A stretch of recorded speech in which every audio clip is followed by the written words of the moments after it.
Hello friends, happy Friday. I hope you're all doing well tonight. Got your weekend off to a great start. Excuse me. Already having trouble talking. I'm very happy it's Friday. Been looking forward to this. This of course is going to be our last show of the year. That's why there was a bit of a Christmas theme there up front. And we're going to have some fun. We're going to do a little bit of Christmas trivia. Maybe, I don't know. I gotta be honest, I'm a bit, I want to have some fun tonight. I'm not looking to do anything regimented or, you know, no contest or any scoring or anything. I just want to have some fun. So we can look at some Christmas trivia questions if you guys want to. But later on, I had given up on Santa, and the old guy called me last night and said that he would not miss out on a chance to chat with the folks in the Y2PC. So we are going to actually have a chat with Santa Claus coming up, and we'll do that about 8:30 or so. So very excited about that. We talked to him last year. It was very interesting. Got some insight into the life of Mr. Claus, and we'll see what we get this year. But yeah, we're in full holiday mode here. Hopefully you can see I've got I'm pointing the wrong way, aren't I? There. Got the stocking hung. Unfortunately, the only way to hang it was to put it over top of Boris. But I don't think he'll mind, just for one show. And got the Matches Memorial, Friday Savinelli, Haunted Bookshop.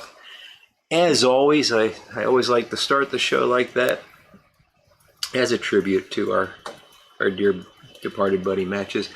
And I have not yet poured my drink, which is my favorite Christmas libation. And yes, this is sacrilegious, but I really enjoy the beer, and the name is kind of funny. It's Sweet Baby Jesus by Duclaw Brewery. Good stuff. It's a chocolate peanut butter porter. So let's, before I pour that, and you guys are standing between me and my beer, but I'll let it happen. Before I pour that, let's see who we got here. So we got Portsmouth Piper. How you doing, Mark? Paul the Piper, JMZ 56, Corvette Jim. Great to see you tonight, Jim. Patrick Grant, Street Glide, Piper 302. How you doing, Glide? Big Country Briar, Everett Young. I think I'm caught up at least on the names rolling by now. Great, already nice crowd. We got 35 in already. That's fantastic. So great to see that. And yeah, we're gonna have fun. There's Codger Jim, Michael Case. Hey there, Mike. There's nothing trivial about trivia. Indeed. Paul the Piper. Somebody got liquefied? Oh, sweet. Oh, Paul. That's not nice. Ganjuana, how you doing tonight, buddy? Oh, it's really, I mean, if you like chocolate and you like peanut butter and you like beer, you'll like it.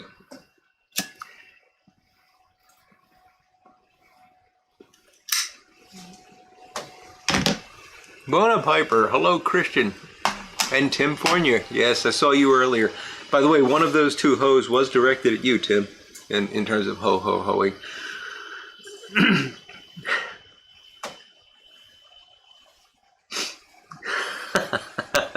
Very nice, Big Country Briar.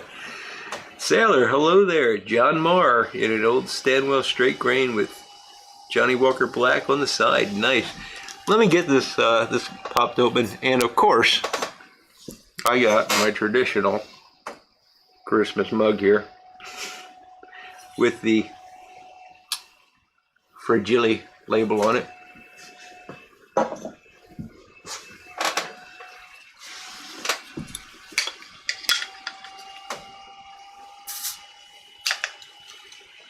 I have been looking forward to this. I'm only, it started when I was dieting, and then I've been doing this functional medicine thing, which has got me on some dietary restrictions. So I'm only allowing myself, it's not like I can't, but I'm only allowing myself one alcoholic beverage a week. So that's what I have with you guys. that's. Excuse me 1 minute.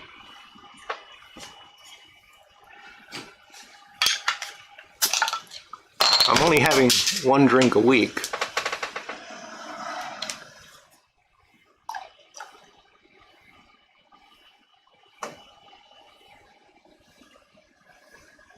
There we go. So that counts as one, right? I mean, it's one. Yeah, if it doesn't, it should. And I have not had this since last Christmas, so I'm really looking forward to it.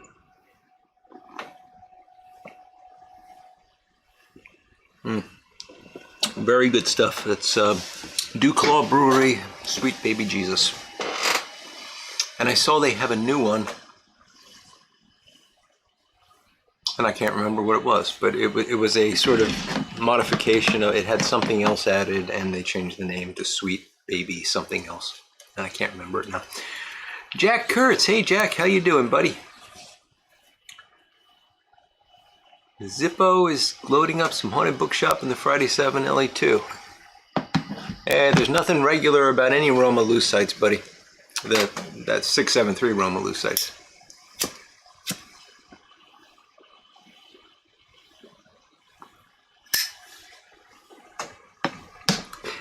One fifth at a time.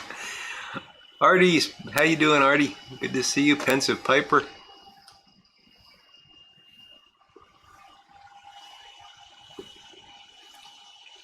Pipes, etc. How have you been? Long time no see, my friend. Clarence Wood counts as half a drink. Huh, that's even better. Jeffrey Feinberg, hello.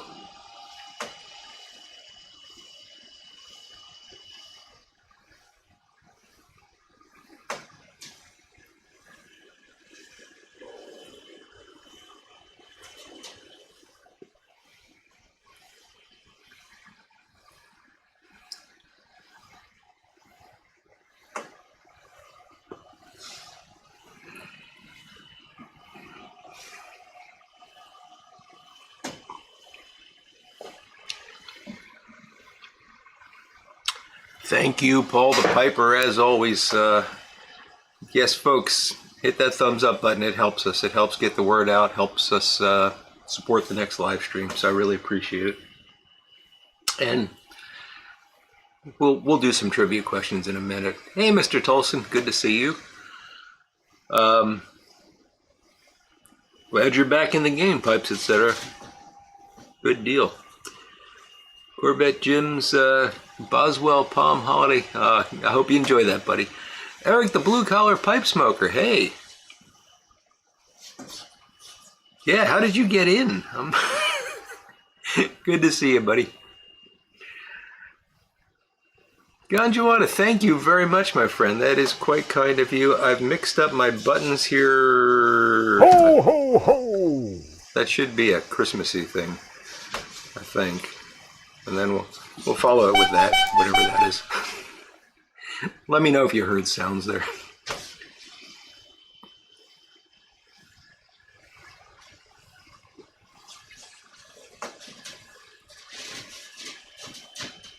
The answer is 7, Jim. It just may well be tonight. Yes, Michael Case, that's true. I don't like flavored beers for the most part, but this one I like. I like chocolate porters, and I like chocolate peanut butter porters, it turns out. Life is funny, you know. All right, let's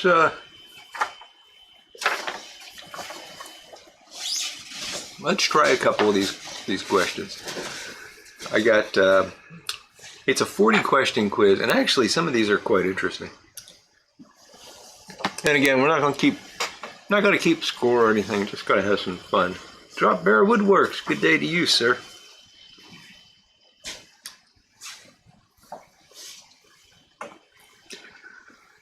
So let's see. What Christian group banned Christmas in Boston from 1659 to 1681? Christian group banned Christmas.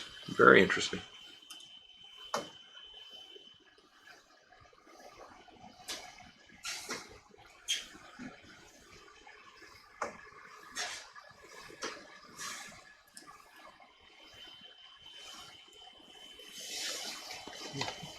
I don't know if this is the 30-second delay coming in or if nobody cares to answer. Eric, the blue-collar pipe smoker is correct. It was the Puritans. Good guess, Patrick Grant, and Jeffrey Feinberg comes in a little bit later with Puritans. Quakers were as a good guess, Patrick, but it was indeed the Puritans. Let's see. Even though the ban on Christmas was lifted in 1681, Christmas didn't become popular in Boston until the mid-19th century. They also suppressed Christmas in England as well during the interregnum. I did not know that. Let's see. Before becoming tied up with Christmas, what was Yule? So Yule is now tied up with the concept of Christmas. You know, we say Happy Yule or Good Yule interchangeably with Christmas, but Yule used to be something else. What was it?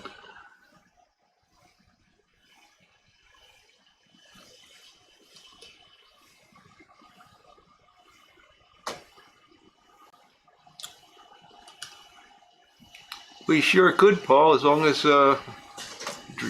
Drop Bear is happy with that. I can't do it on the fly, though.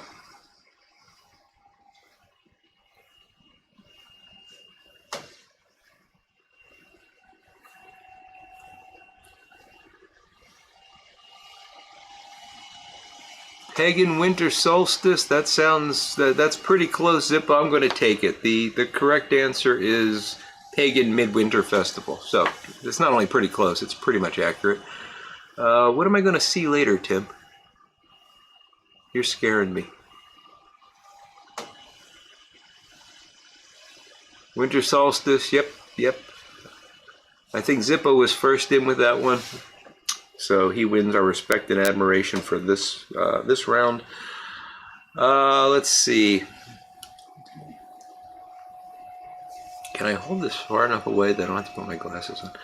It was celebrated by Germanic peoples and was connected to Norse mythology, with Odin being the Yule Father who led the wild hunt across the sky.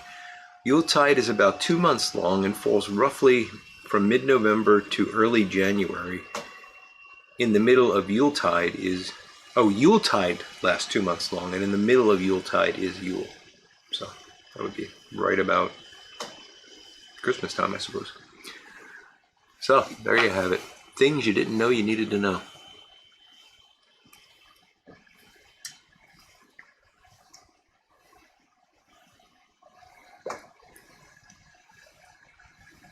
Okay, Paul, and that's something that can wait until the end of the show tonight? Because if you think it needs to be done now, I can figure it out, but it's going to distract me. And thank you, Glenn. I appreciate it.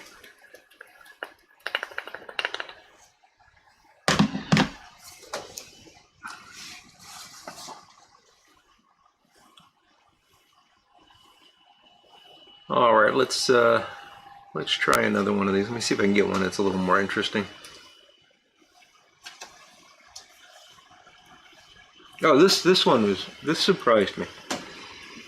In what century was the first written use of Xmas?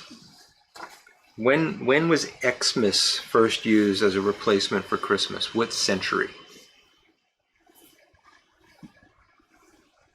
Ron Hardcrackers. Oh no, wife's in the ER. Sorry to hear that, Ron. I hope it's okay. Keeping her in at least overnight, huh?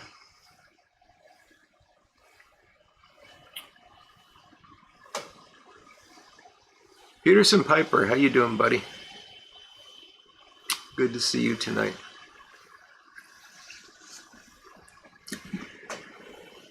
Eric, the blue-collar pipe smoker, is saying the 20th century. That is incorrect.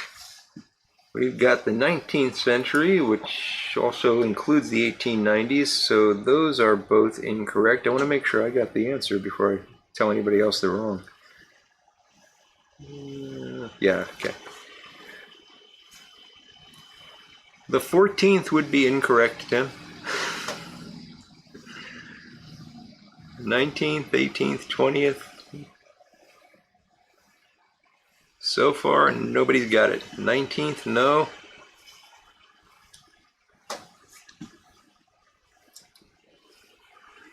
Arliss Tarlington, good to see you tonight. Welcome. Ochoita, how you doing, buddy?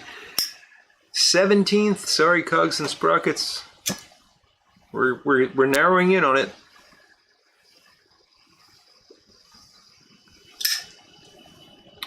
First, no.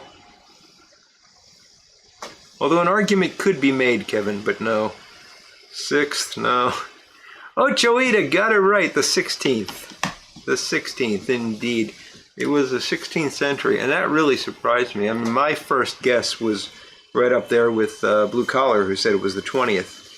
I thought it was a modern thing, but according at least to this quiz, the X in Xmas comes from the Greek letter chi, which looks like an X, and the letter X has been used as an abbreviation for Christ since the Greek word for Christ begins with what looks like an X. Christ was often written with the letters chi rho. You probably have seen the X, the P with the X through it kind of symbol. Chi rho symbol representing Christ looks like, well, a P with an X over top of it. And apparently, as early as the 16th century, the chi was used as an abbreviation as on its own for Christ, and so instead of Christ Mass, it was written as chi Mass. I thought it was a modern thing, so very interesting.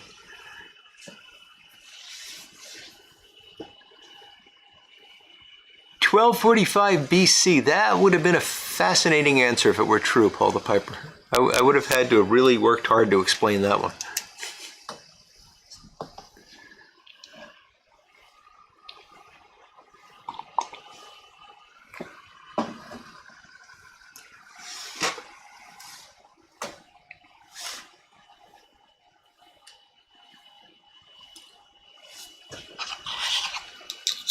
Excuse me, I have to get rid of my bottle cap here.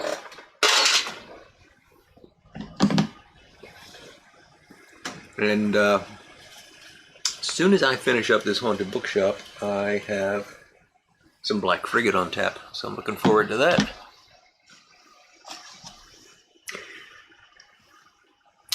You know, Cogs, that's what I thought too, but apparently it was actually just an easier way to write it at a time when people wouldn't have even thought of taking Christ out of Christmas. So, but that doesn't mean it's not used differently today. So, Boris the Piper, hello, buddy. Good to see you tonight.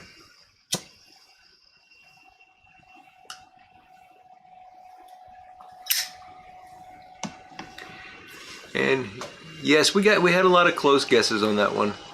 But let's be honest, guys, we were all just guessing numbers. Oh, thank you, Cogs and Sprockets. I'm going to do a video on this. You know, enough people have asked that I'm going to do a video probably after Christmas on my weight loss, just how I did it and stuff. And you know, it was nothing fanatical or crazy or anything like that. But it took me about a year, and I've lost at this point 120 pounds. So, and I feel great. It's the best thing I've ever done.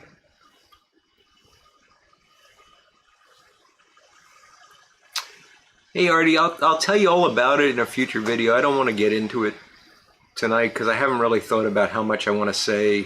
There's a product involved and stuff. Not a product, a company. But I'll tell you, if you want to send me an email, I'll tell you.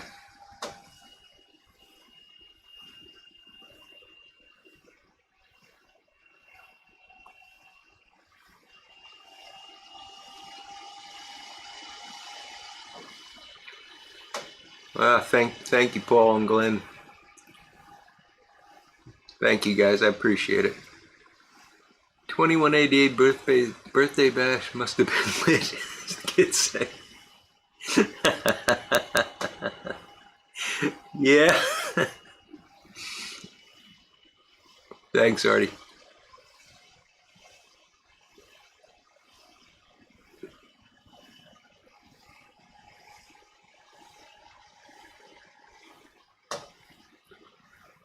Yeah, Artie, I have my whole life, and I'll go into that.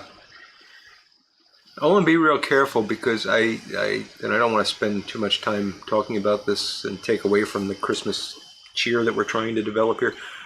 But it's something I've struggled with my whole life, and I'm really sensitive of this idea that I'd be saying, hey, look at me, because that's not at all what it's about. I want to make a video about it because enough folks have asked, and they've asked because they want to try something different. And so I'm hoping it'll be some help. But, everybody's different. Different things work for different people. And thank you, Christian. Yes, that's the secret. I sent it to Eric, the Blue Collar Pipe Smoker, and I encourage you all to do the same.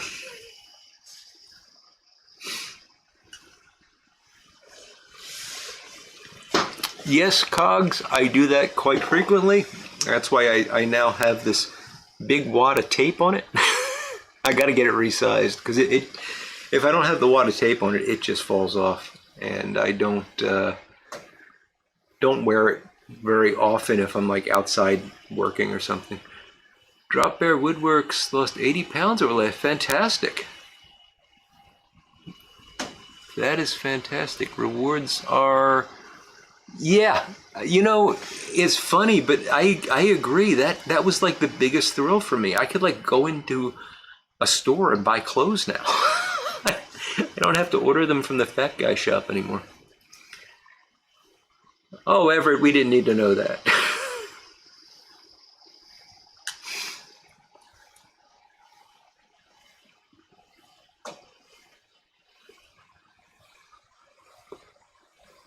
Is that what you're smoking, Ochoita? A C&D product of the Brulee variety?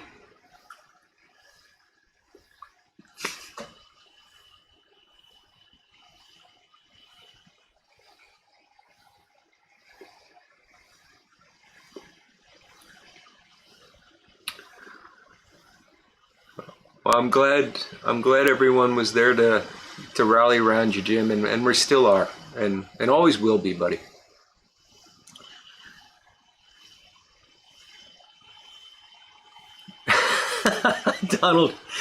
Donald lost 137 pounds overnight by getting divorced. That's fantastic. Mon-Claude Gunsdam, hey, how you doing, buddy? Good to see you, Mike.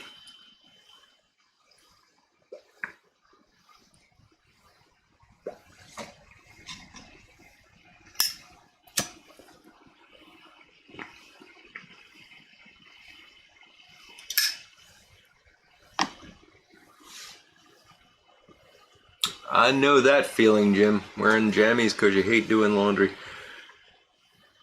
Oh,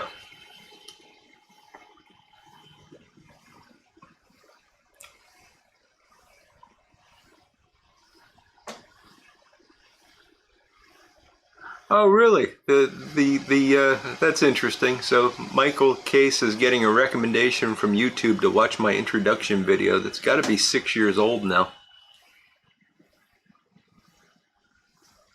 I would love to be able to, and I got to see if there's a way to do this. Probably could write something in Python that would let me do it. Just pull in a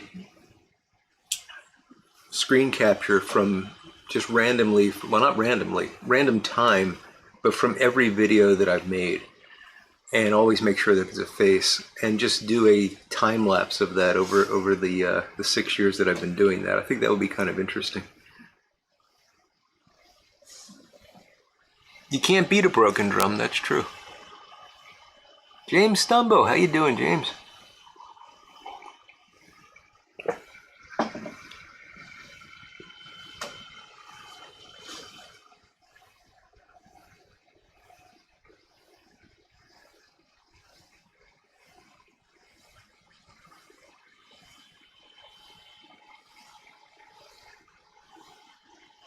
How about we do one more trivia question, and then I think it might be time to get that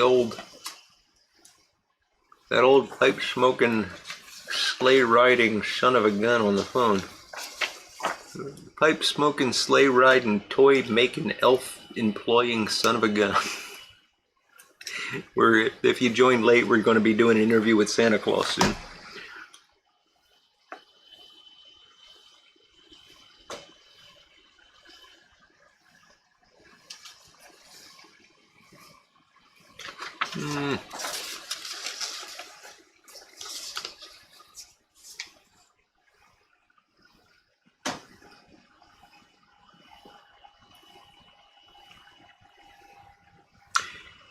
In what decade did Coca-Cola start using Santa Claus in advertisements?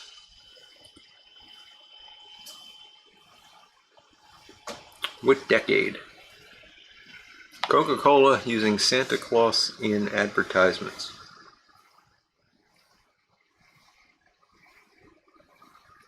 That's a good point, Zippo. I think the elves are enslaved.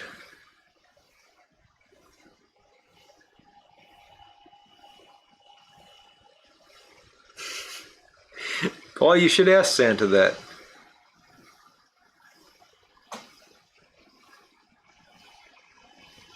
Oh, Tim, that's a terrible joke.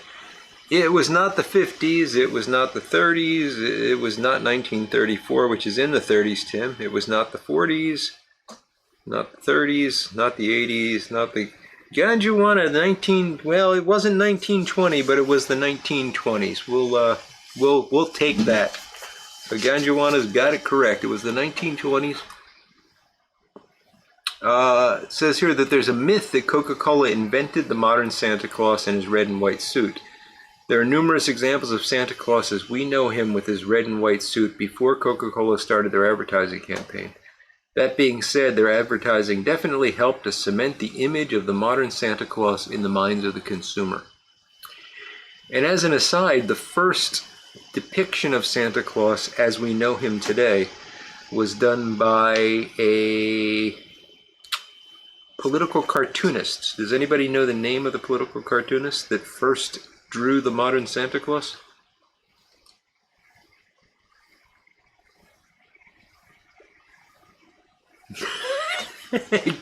Ganjuana, you're honest. I love it. Daniel Tobias, how you doing, buddy? You got it right. It was the 1920s. And Patrick Grant as well. There are no prizes tonight, so you can just keep guessing.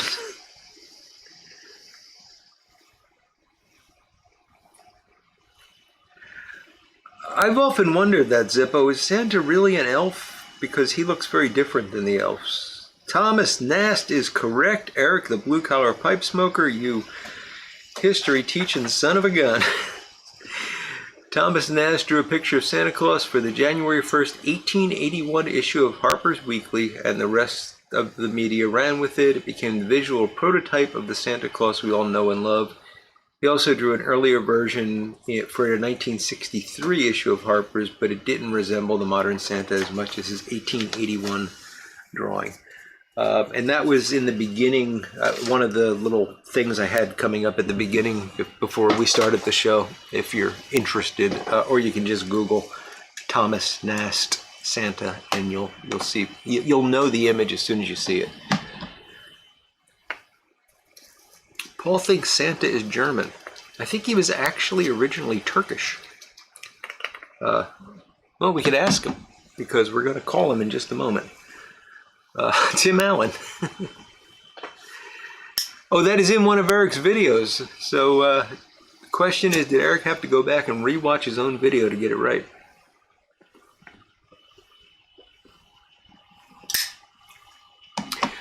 Ron, I hear those sugar plums are a problem, especially up in that that North Pole region. I hear if you're walking around the North Pole at night, you get a sharpened candy cane in the back just to get $10 off you to buy sugar plums. It's terrible.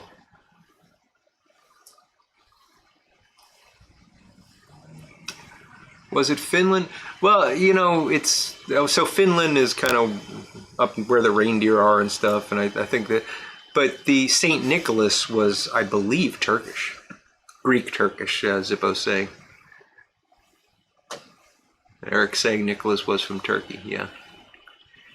Absolutely, Santa's real, and we are going to talk to him, and I think we'll go ahead and give him a call right now.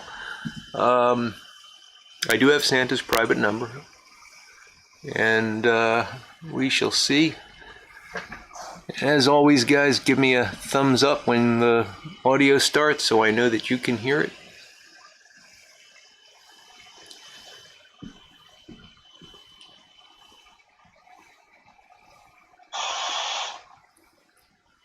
Oh, Merry How are you tonight, Mike?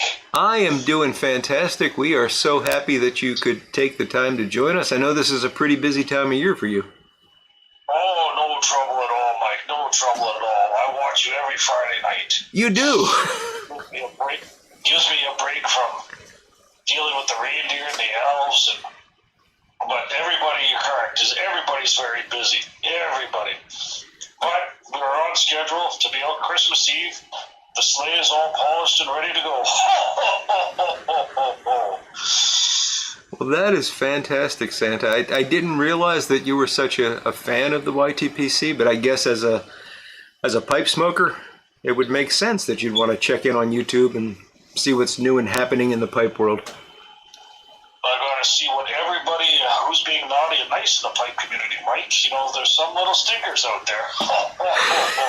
Little. I think Eric the blue collar pipe smoker's there too. He is indeed he is indeed in the chat tonight, Santa, and yeah, he is known for being a little stinker, indeed. So, how are things in Pennsylvania, Mike? It's fine, Santa. I mean, if you get down here soon, you're going to have some relatively warm weather compared to where you're at up north. It was in the 50s today. That'll be a nice change from this cold. Yes. So when you fly through, I mean, you fly all around the world in one night. How do you dress for that? Bring a lot of different clothes with me. I guess layering is important, huh? Layering is very important. But being a chunky monkey and traveling to hot climates, you gotta wear shorts and shirts and different items and all that, but we get through just fine. You sure do, and in record time. It's amazing. Yeah. So Santa, I've got to ask you. I know you're a pipe smoker. Are you smoking a pipe this evening? Oh, yes I am. Yes I am. I'm smoking a Friday Savinelli with some haunted bookshop in honor of you and matches today. Well, that is something. So you actually got a Friday Savinelli, a Matches Memorial Friday Savinelli from Eddie, or did you just have the elves whip one up for you? I just had the elves whip one up for me.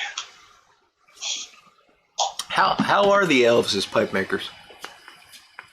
Oh, they're pretty good. Sometimes they make little mistakes here and there, but you know, everything's pretty smokable that they make.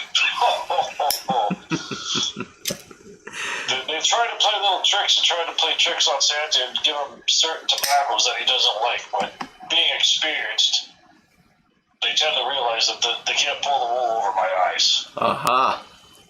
Yes, they're dealing with a true pipe connoisseur when they're dealing with Mr. Claus. Yes, very much so.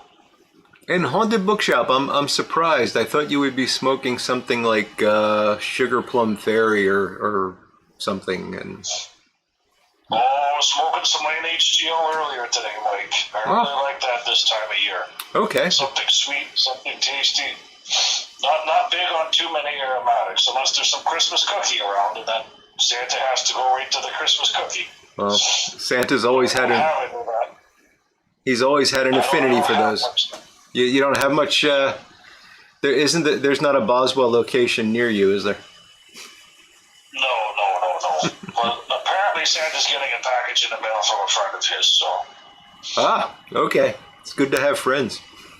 I'm sure Santa. I'll have some Christmas cookie in the mail this week. And Santa's very happy about that. Well, Santa, I could talk to you for hours, but I know that this is a great opportunity for the folks that are watching to ask you some questions. Do you mind taking some questions from the guys watching tonight? I have plenty of time. Everything is on schedule. I just have my feet up by the fire and I got my pipe lit. So let's get some questions asked. Well, the first one that came by,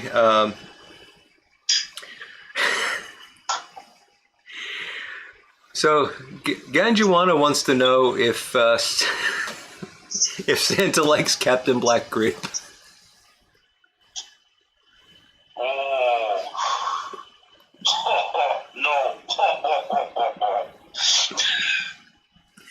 So, Santa, let me ask a follow-up to that. Does anybody on their Christmas list ask for Captain Black Grape? No, sir. Nobody would ask for that. Interesting. But the naughty ones will be getting Captain Black Grape in their stockings. Oh! So that's... Well, I hope I wasn't a naughty pipe smoker then, because that would be a shock on Christmas morning. No, Mike, you're on the good books. Woo! All right, next question is from Paul the Piper. You know Paul the Piper, I'm sure. If you had a live stream, Paul would be a moderator for you. He says, "Dear Santa, no matter what I ask for, I never get it. Why?"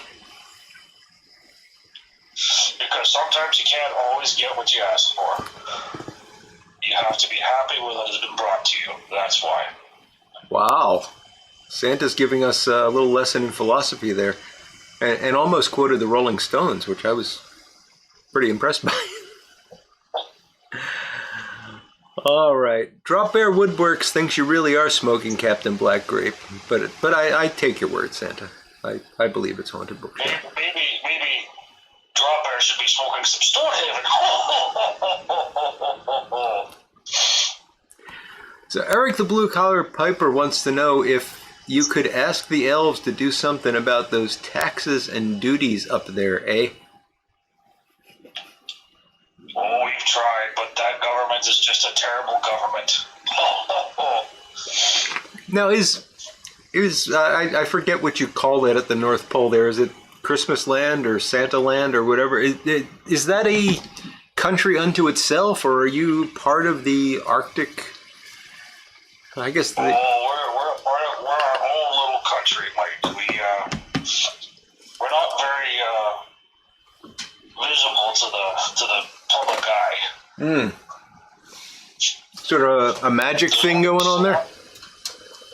There's only, yes, we are pretty invisible. We are a magical place, so we keep everything quiet so people don't come in and bother us and spy on us while we're doing our getting ready for Christmas and throughout the year and things like that. Well, you never know who could be trying to. We don't want governments coming in and trying to destroy Christmas for everybody. No, that would be a bad thing for sure. But it gives the U.S. Postal Service a good excuse for not being able to get things to you quickly. Right. So our thing and where we are is to spread joy to the world. That's what we try to do. I see Mike is laughing, so he's got something funny. I think Eric the Blue Collar Pipe Smoker is going to get himself on the naughty list with this. He's telling stories about you that I don't know are true. He says one time reindeer got into Santa's haunted bookshop stash. Santa chased them around for almost a week with plastic bags trying to get it back. No, that never happened. That never happened. I didn't think so. Eric's dangerously close to getting a stocking full of Captain Black Grape. Patrick. Oh, yes, he is. Patrick Grant wants to know if Mrs. Claus smokes a pipe as well. Mrs. Claus occasionally will. Or if I'm out in the shop and I have mine, she'll grab it and take a few puffs. But not too often will she smoke a pipe. No, it's good to know she's feeling stressed out. No, it's a good stress reliever for sure. Yeah. So Artie from Artie's Place is asking, how is Rudolph? Rudolph is doing great. He's being a pain in the ass. Wait a second. Rudolph, quit biting daughter. Daughter, quit biting Vixen. Quit kicking each other. Oh, no. Sounds Rudolph is doing great. They're all getting excited, as you can see. Mm-hmm. They want to get moving. They've been training hard for the year. They've been spoiled rotten, eating well. They're all happy. The elves been busy, but they're happy too. And how have the reindeer games been going? Oh, busy, busy. But the new recruits are learning from the older reindeer, and they're being taught well. Now, is there? Ever since the whole Rudolph incident with the reindeer games, things have changed a lot. Oh, really? Okay. Because I saw a news story the other day, which we can't trust the news here very much, but apparently Rudolph was considering declaring himself a woman so that he could compete in the female reindeer games and sweep them. Is there any truth to that? No, Rudolph has never considered that. Okay. That's just lies in the news. Don't believe what they tell you in the news. All right. So Pensive Piper wants to know if he's still getting that pound of Penzance. That was almost a tongue twister. Oh, if he's lucky. Penzance was hard to get for people this year. Hard to get. But maybe he'll get it. Maybe he will. I can't say for sure. Now, I'm curious, when you, like, if someone asks for Penzance, do you have to source Penzance, or do the elves somehow magic that up for you? Oh, we have to source it. Ah, okay. We have to source it. So they can make your pipes, but they can't make your tobacco. No. It's unfortunate. No. Bear, hard to grow tobacco here in the North Pole, Mike. A little hard to grow. you don't have the climate for it, do you? No.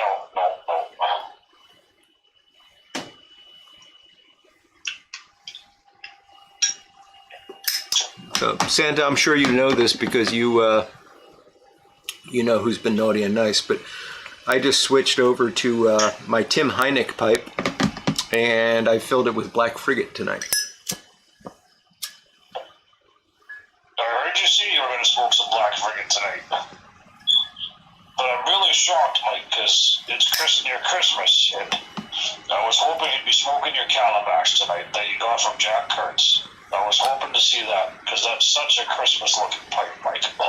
It is. I smoked it earlier in the week, and I'm just giving it a rest. But yeah, it's a wonderful pipe. Absolutely wonderful pipe. And those are, Jack got one just like it. There are Christmas pipes. So you had a hand in that, Santa. Nice. So maybe we'll take some pictures soon and put it up so we can all see it. Absolutely. I'd be happy to. Do you follow me on Instagram, Santa? Yes, I do, Mike. Okay, that's good.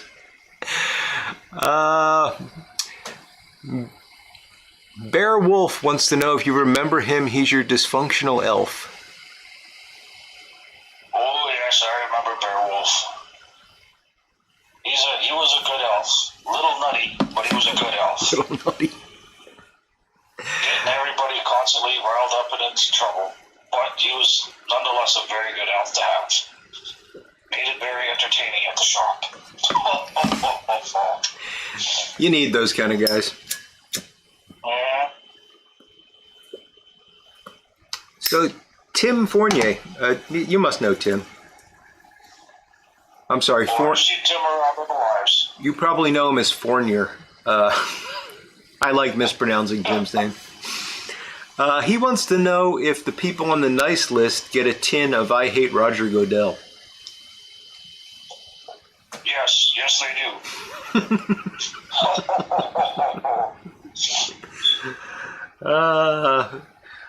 Paul the Piper, this might be a controversial question for you, Santa, but I'm going to ask it. He wants to know, he's letting you know that before you come down the chimney, at least where Paul is, you must provide proof of vaccination. That's okay. Santa has his proof of vaccination. It's good to know that Santa got vaccinated.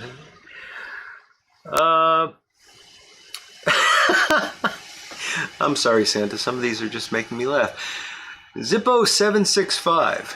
He wants to know if you have to get do you have to get a green-nosed reindeer to comply with FAA regulations? No. Oh, that's funny. We have clear skies at all times. We call them all the militaries and air forces and tell them we're coming through. They know better. Oh boy. And little fat Morgan, Todd, I'm sure you know Todd. He wants to know if Santa cut his hair and shaved his beard this year. Oh, I can't reveal that secret. Santa does have a magnificent beard. Yes, he does. Yes, he does. Now, is that some elven magic there, or is that something that just that you have to work on? Well, Mike, it was just when I hit puberty and the beard just grew. That was it. I can't control it. So tell me, Santa. Sorry, that's funny. At what point did the beard turn white? When I hit about 40, Mike. Oh, okay, so a little bit young. Well, we were flying and we almost came to a close call. We almost crashed into a building. We got hit on a wind, and the wind took us, and we almost crashed into a building. Oh, boy. Canada, actually, almost the CN Tower in Canada. That's what happened. The wind caught us while we were flying through. And I pulled the reins. We almost flew around, and luckily we made it through. But when I got home, Mrs. Claus looked and she goes, "What happened? You're white." I'm like, "Well, this is what happened, dear." And I told her the story, and ever since then, the beard has been white, and so is the hair. It was a harrowing moment in the Santa Claus history. I can imagine. I mean, you must be moving at a pretty good clip in that sleigh. I would imagine close calls like that are terrifying. Oh, they are. When you're going over 1,000 miles an hour, going faster than the speed of sound, coming to a screeching halt, it's kind of a scary situation.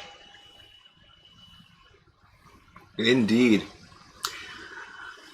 So Drop Bear Woodworks wants you to know that there will be hand sanitizer for your convenience at the bottom of the chimney.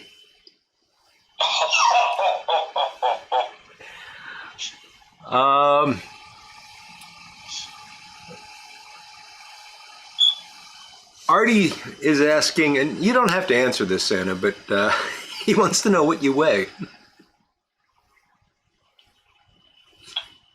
Well, Artie, I weigh 260 pounds. That's not bad, Santa. You look more robust than that. Is that because you have to wear so many layers? Yes, so many layers. Yes, and I dropped weight during the year because I know I got to eat all those cookies and treats that they put out for me. So I got to make the kids happy. And when Santa goes home, he gets Alka-Seltzer because he has a sore belly afterwards. You know, I'm curious about something, Santa. When I was a little kid, we used to leave out a plate of chocolate chip cookies, a glass of milk, and an apple for the reindeer. And it was always curious to me that when I got up in the morning, indeed the milk was gone and all the cookies were gone. There were just a few crumbs on the plate, but there was always just one bite taken out of the apple. Oh, I'm sorry, Mike. After eating all the cookies, I got full. I couldn't eat the apple. But it was for the reindeer, Santa. Well, the reindeer, Rudolph took a bite out of that apple that time. That's what happened. And he wasn't too. He had just finished eating on the road while we were on the run, and he took a quick bite, and he was like, "We gotta go." And we ran because everything's on time. Like, we gotta run. Oh, the whole night. I understand. But it's just interesting that you had the time for all the cookies and the milk. But okay, we'll just let that go. Well, the reindeer run on sugar.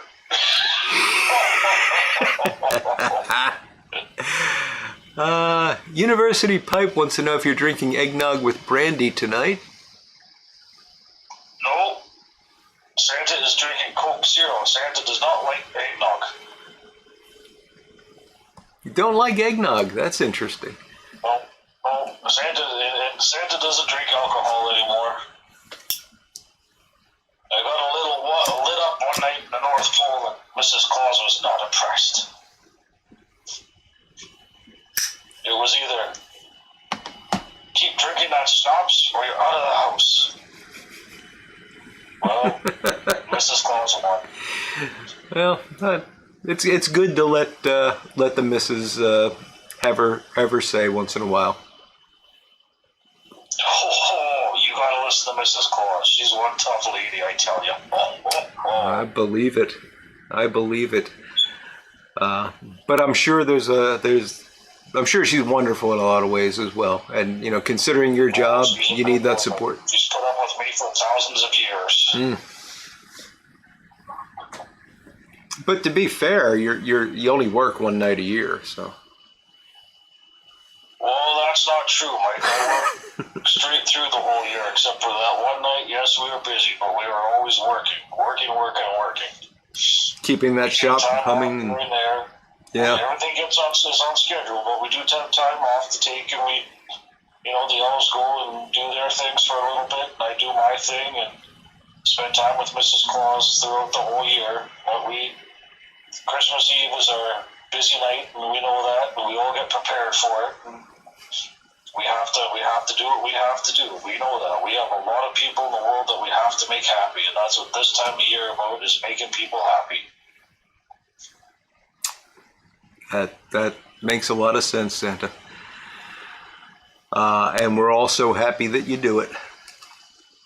Oh, thank you.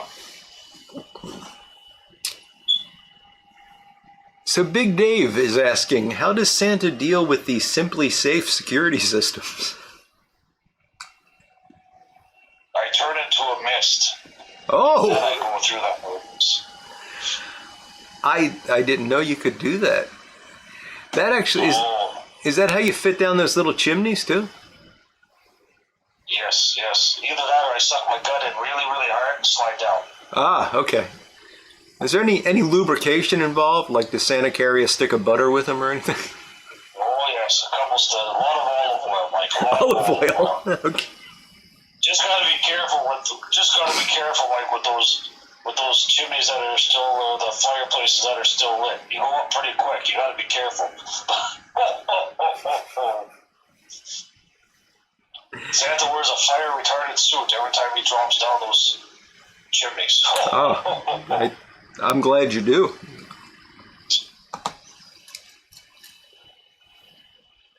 Michael Case wants to know what you use to light your pipes. Is it matches, a Zippo lighter, a Bic? What do you use? Well, using matches on the sleigh when we're driving around is kind of hard. So Santa always carries a Zippo with him. And does Santa have a favorite Zippo? Like, is there one with a Christmas theme, or are you just more of a plain metal guy? I'm just a plain middle of the road guy, Mike. I carry just a regular Zippo with me. Very interesting.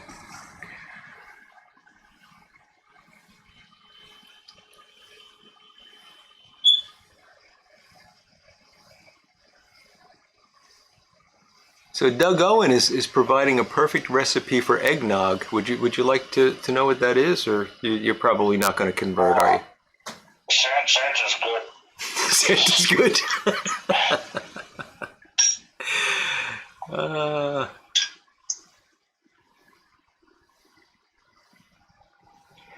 Big Dave wants to know if you have shipping containers at the North Pole.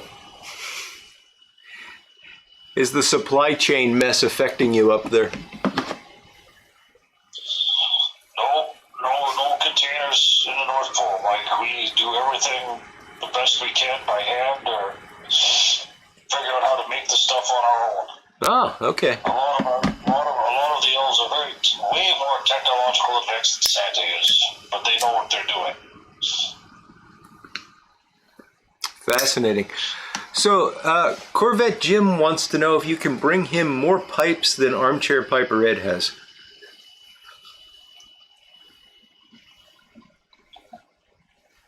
Jim. I don't know. I think Armchair has more pipes than Santa does. Yeah, that's a big ask. Besides, if you did it, you'd probably also be bringing Armchair another pipe, and it would just change instantly. But Jim, I could try for you. Phil Rivera is asking, what year is your sleigh?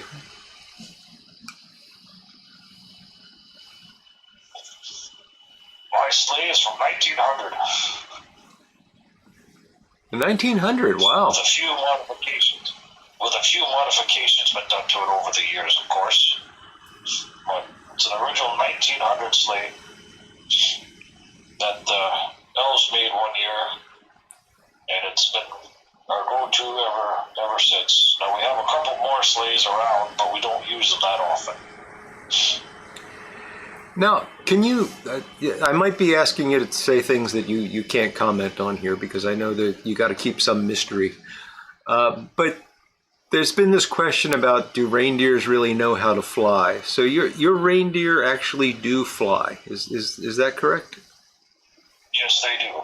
So is the sleigh merely being pulled by them, or does it have any lift on its own? Like, do you have little wings on the sleigh, or how does that work?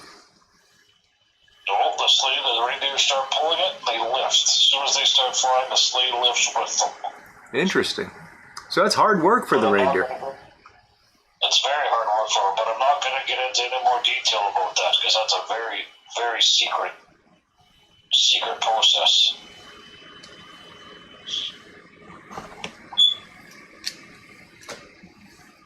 So someone asked a question that I've always wondered about. Let me see if I can find it.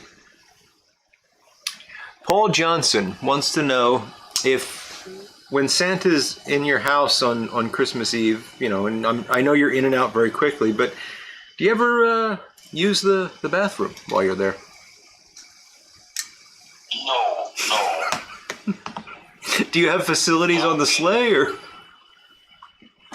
Oh, we usually find a place to stop in the woods or something like that. Oh, okay. That's kind of you, Santa. It's good to know that you do that. Big Dave wants to know if you've ever been hit by a woman as you emerge from the fireplace. No, but scared a lot of them.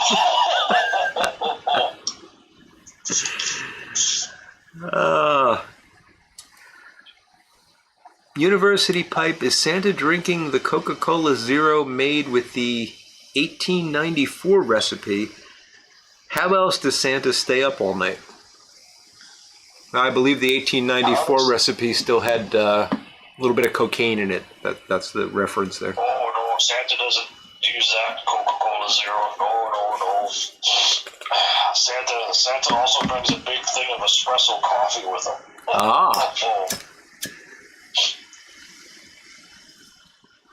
And I'm sure Santa's got a very good thermos. Yes, very good. Tim Fournier wants to know if Santa breaks through a window if you don't have a chimney. No, I just turn into a mist and slide through. The mist comes into play once again. We don't do B&Es.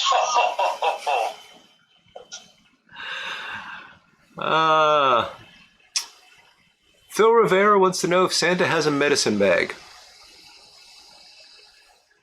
Oh, yes, Santa does have a medicine bag. He does. I wear it every day.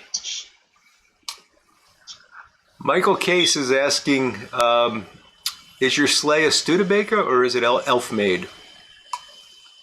It's elf-made. Ah.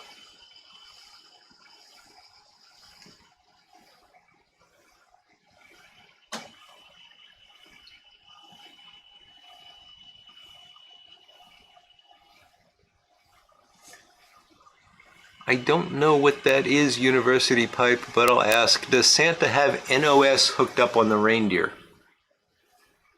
Probably some sort of navigation. No, I don't have nitrous oxide on the... Oh, it's not. Oh! No, we don't do anything to make them go faster. They go at their own speed. They're pretty They fast. go pretty good on their own. I don't need to boost them any. That's funny. I was thinking like a GPS system or something. Of course, it's nitrous. Let's see. Jeffrey Feinberg signing off. Good night, Jeffrey. You have a great weekend, buddy, and happy holidays to you. Let's see. DDT0889 is claiming that reindeer eat special mushrooms to initiate flight.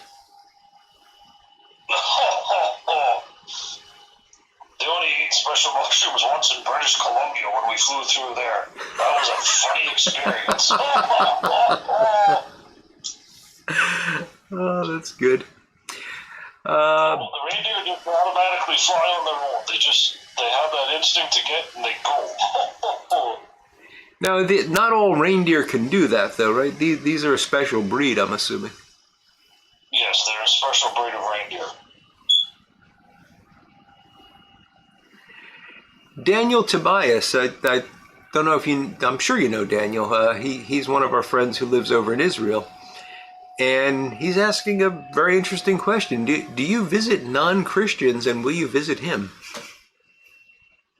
Yes, I visit non-Christians. Santa's interdenominational. He visits anybody and everybody.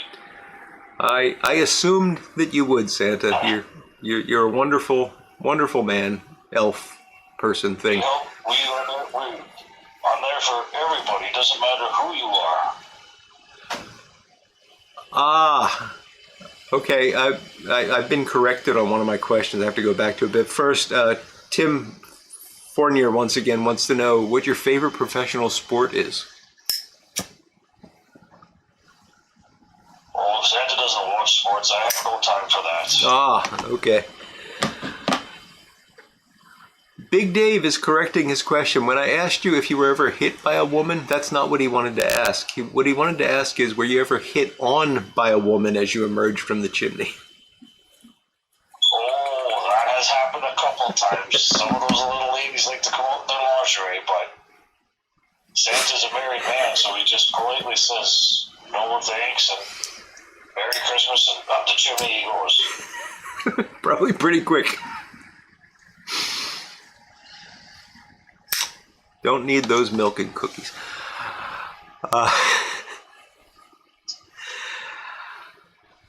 Paul Johnson is considering moving to the North Pole and wants to know if Santa has any openings for a heating contractor. Oh, we could always use a heating contractor at the North Pole at Santa's village there. We could, yeah. I could imagine that, yes. And Santa, I know you're very busy, and we're over a half an hour now, so I won't keep you too much longer. But just two more questions, if you don't mind. One is actually a suggestion for you. Michael Case is saying that you should think about putting satellite radio on your sleigh, and then you could listen to the Elvis channel all night. Oh, Santa doesn't want to listen to that. Oh no? Santa's not an Elvis fan? We work together, but we don't want to listen to each other every day.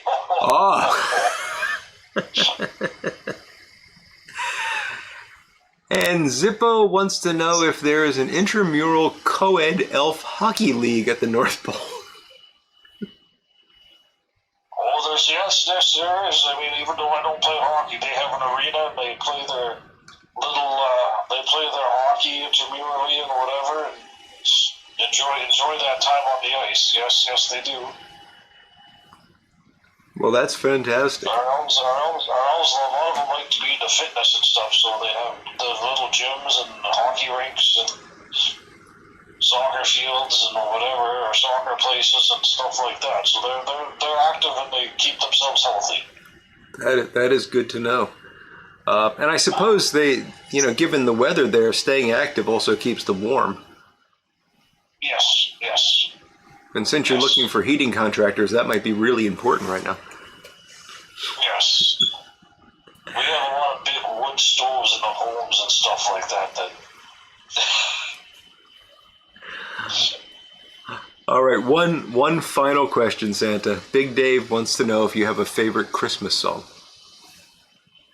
A favorite Christmas song. I'll be home for Christmas. Ah, that's a good one. And holly leaves and Christmas trees. Oh, very nice. Very nice. I was thinking you would have chosen something that was more Santa-centric, so it's good to know that you've got broad taste in holiday music there, Santa. And Elvis's Blue Christmas, that's a classic. That is a classic, yeah. Yeah, he did a beautiful version of that for sure. All right, Santa. Well, I want to let you get back to cracking the whip on the elves and eating cookies and whatever else you might have to do tonight. All right, thank you, Mike. Merry Christmas, everybody. Thank you so much. Everybody a Merry Christmas and a Happy New Year's and a Happy Holidays. Santa is signing out. Ho, ho, ho, ho. Merry Christmas, everybody. We'll talk to you all later. Thank you, Santa. Take care, buddy. Take care. Well, folks, there we've got a visit from Santa. Hope you enjoyed that. And you had no idea who was that was actually Santa Claus. That wasn't any Canadian or anything. Ah, we're listing favorite Christmas songs. Christmas in Hollis, Alvin and the Chipmunks for Santa, White Christmas, that's a good one, Daniel. Lots of people thanking Santa. Yes, Santa, we really appreciate it. Grandma got run over by a reindeer, another great one. Patrick wishing Santa Merry Christmas. It's great when it's one thing that he's willing to take a half an hour or so out of his busy schedule to spend some time with us and chat, but then you realize that he watches us. He's actually a YTPC viewer. That's amazing. Yes, yes, Eric, you are.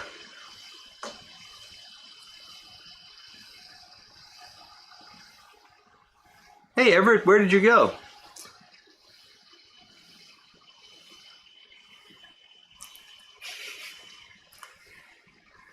Meli Kaliki Maka, the Bing Crosby version. That's a good one, Zippo.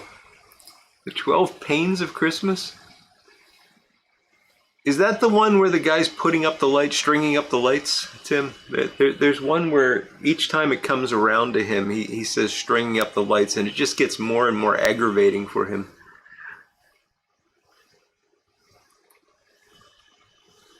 Blue Christmas sung by Elmer Fudd. That's a good one. Oh, Holy Night. Beautiful song.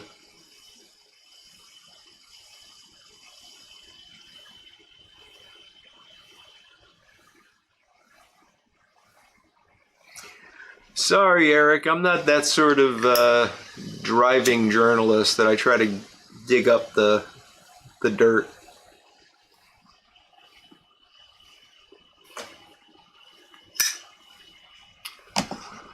Oh, University Pipe, I don't think, if that ever happened, I don't think Santa would know about it because, I don't think he'd put up with that stuff.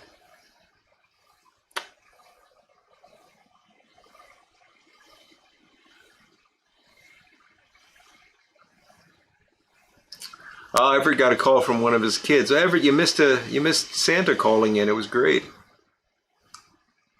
You'll have to catch the replay.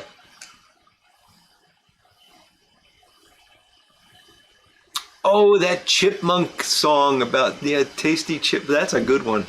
That's a good one, Jim.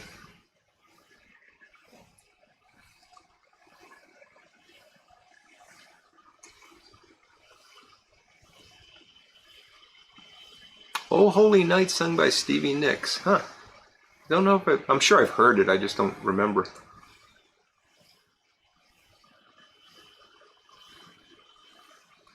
Christmas in Killarney by the Irish Rovers.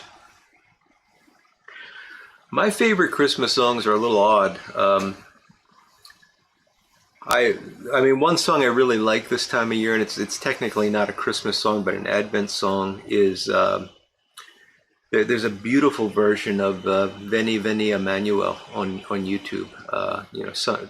It's O Come Emmanuel, sung in Latin, and it's just I just love that this time of year. It's a beautiful song.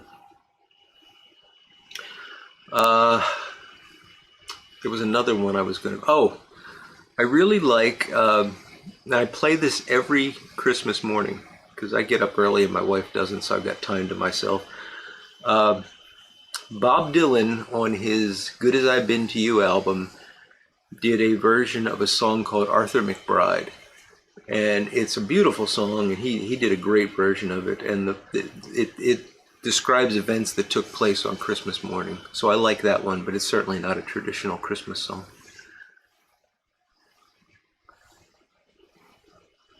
Is That You, Santa Claus by Louis Armstrong is a fantastic choice, Patrick. That's a great song.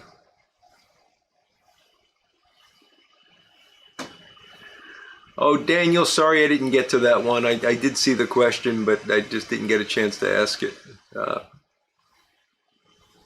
Plus, I didn't want to put Santa on the spot. Christmas Island by Jimmy Buffett. Lone Star, that's a good one too. Little Drummer Boy by Bob Seger.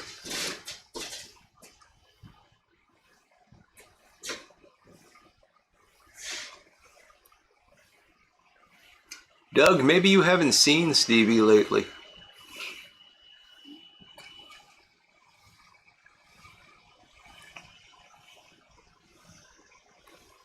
Little Drummer Boy by David Bowie and Bing Crosby. That's a good choice too, Patrick. Although if you ever get a chance to see the video of that, because that was actually on a TV show. I think it was Bing Crosby's Christmas special.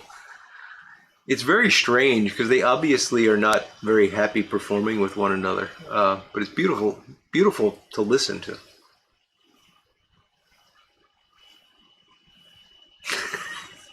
Yes, Mr. Scripto, I'm glad we avoided that question. Three Wise Men 3 by Jim Nabors. Boy, he had a beautiful voice too.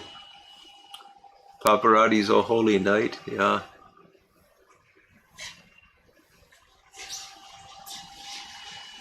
The one by John Lennon. I'm blanking on that one. Pipes, etc. Twisted Christmas. Was that a song or just a genre? Adeste Fideles, Pavarotti. So This Is Christmas. Yes, that is a good one. All Christmas songs sound good on a ukulele. Well, there's some useful knowledge. Thank you, Sailor. Fleas bit your dog. That's terrible, Jim.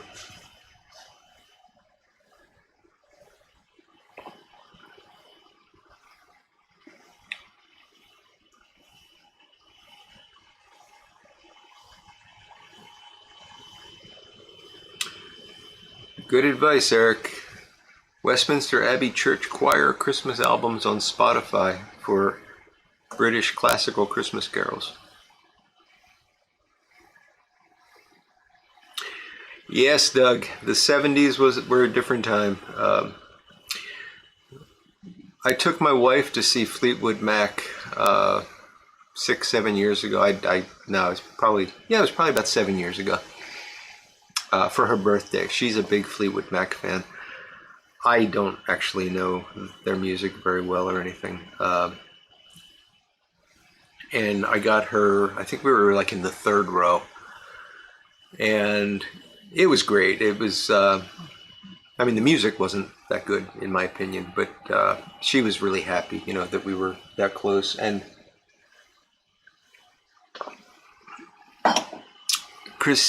what's her name? Christine, is it McVie or McFay? The other woman in Fleetwood Mac. She actually looked really good, considering her age. And she was like right in front of us. But Stevie Nicks just looked, I don't know, she looked sick. sang beautifully. Her voice was as good as it ever was. But yeah, she just didn't look. I wouldn't say she gained weight at that time. She looked kind of thin at that time. Yeah, Lindsey Buckingham was with them at this concert, Patrick. And that was the thing that I really wanted to see, because I think he's pretty good on guitar, and I enjoyed that. It was the original, well, not the original. I know that group's been through multiple iterations, but I think it was the 4 core members. I can't remember the drummer's name, and I think he has since passed away. He was ill at the time. McVie, thank you. And yeah, it was, to me, again, I'm not a fan, and I've got nothing against them. It's not my music. She loves it. But I just couldn't tell the difference from one song to another. It seemed like they'd finish a song, and then the next one would start up, and I'd go, didn't they just play this one? And then I'd get smacked. But fortunately, because we got the 3rd row seating, we were in like a special section, and there was a bar like, I don't know, 50 feet behind me that I could go to, and they were pouring very generous drinks. So it was a good night. All right, Jim. Have fun walking the dog there. Thanks for joining us tonight, buddy, and have a great weekend. And I won't be back after this, so have a very Merry Christmas, Happy New Year, all that good stuff. Kevin, don't worry about it. We were having fun. It was a good time. The jokes were great. Thank you, Matt. I appreciate that very much. Mick Fleetwood, I think, was the drummer, Pipes, etc. I think you're right.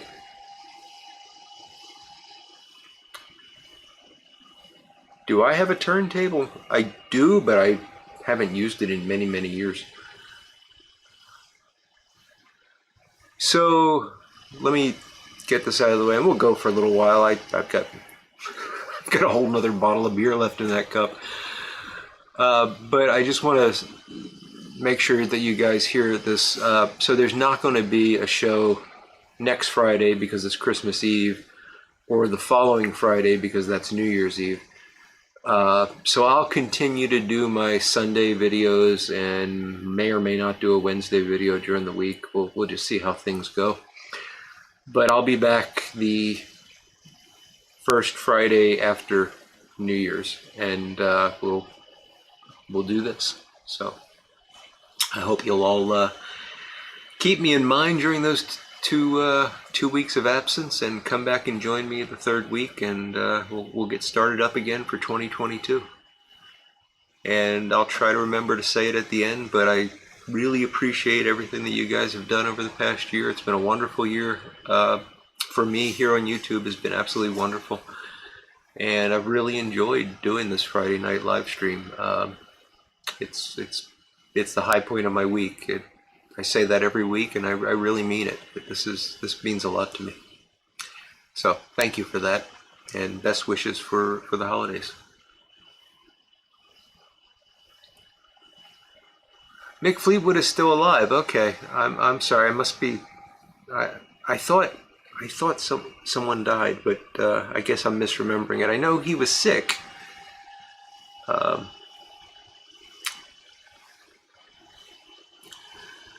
All right, Everett, thank you, buddy. You have a good night and great weekend, and Merry Christmas to you. Michael, we put the Christmas lights outside. We haven't done anything in the house yet, which is a bit of a shame. I gotta see if I can get my wife moving this weekend. It's been a very rough couple of weeks for me, just work-wise, and I had a great thing happen today. I took today off, and my boss knew I was taking today off. And at 3 o'clock yesterday, I was actually going to leave. I was trying to get out early, and I was actually on site yesterday in my office. And at 3 o'clock, I get an email from him. Can you read and edit this document and add comments? I'm like, no, I really can't do it. And I said, okay, well, it's important to me too that it gets done. So I said, all right, I'm not going to do it now, but I'll do it tomorrow morning, and I'll send you the comments. So I got up this morning, and I was done by like 8:30. I gone through the document, made the changes that I needed to make, and commented and all that. And I put it in an email to him, and I said, I'm committed to this as well as you, but I'm turning off my computer, and I'm not turning it on again until January 3rd. If you need me, you have my cell phone number. Call me. But if you don't need me, I'm going to try to take a real vacation. And I sent that email, and I immediately turned off the computer before he could respond. And he hasn't called, so I guess everything is well.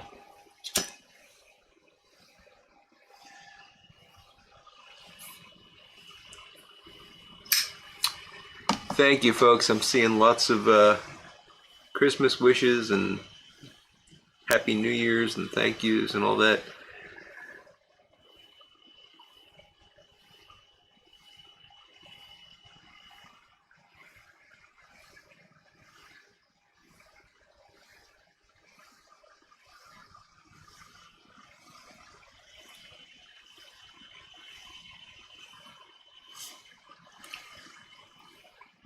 And for goodness sakes, let's hope some things change in 22, because 21 has not been a good year in my opinion.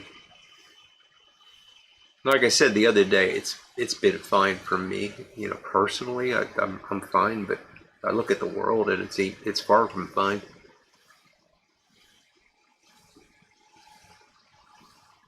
Just the fact that we're still making jokes tonight about hand sanitizers and vaccination status, it's just crazy.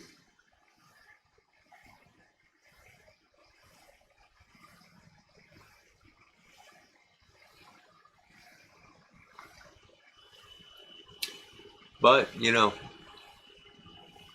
what was that song? Things Can Only Get Better? Is that Howard Jones? Things Can Only Get Better? He was wrong, of course. I mean, that's, but let's believe it.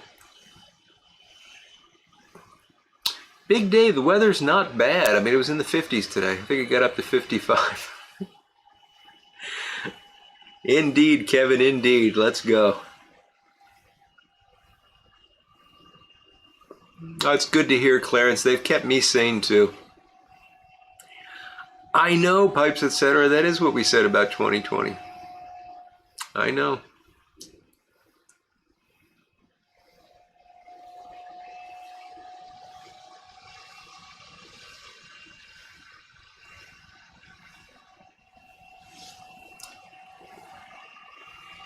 Rumors about John McVie dying.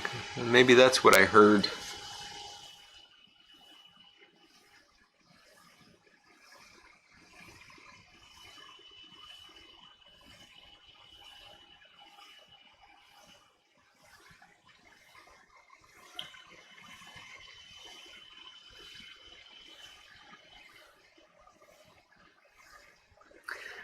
All right, Meerschaum Mountaineer, thank you very much. Have a great Christmas and Happy New Year, my friend. Low 60s in New York. There you go, New York City. Yeah, it's weird. It's weird, Patrick, but I guess we shouldn't complain about it. Zippo's haunted pirate ship is done stewing on Christmas Day. That's not bad. I've never done that. I've never had haunted pirate ship because I just can't. I can't do that to haunted bookshop. But I gotta say, this Black Frigate is wonderful stuff, and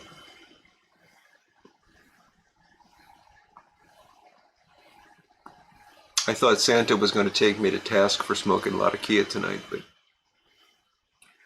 Carolina Smoker, good evening, sir. Good to see you. Sir, I shouldn't say sir. Good evening.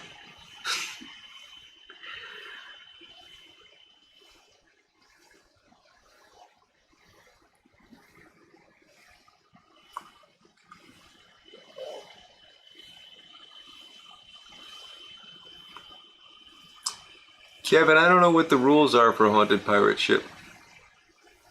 I don't know. Maybe somebody else that's done it can say how many days you're supposed to leave it sit. Pipes Etc. has got the upper 70. That is great golf weather for sure. Not that I golf, but if I did golf, I'd want it to be in the upper 70s. Yeah, Tim, Great Bookshop is actually it's called Haunted Vineyard. It's 50% Haunted Bookshop, 50% Captain Black Grape.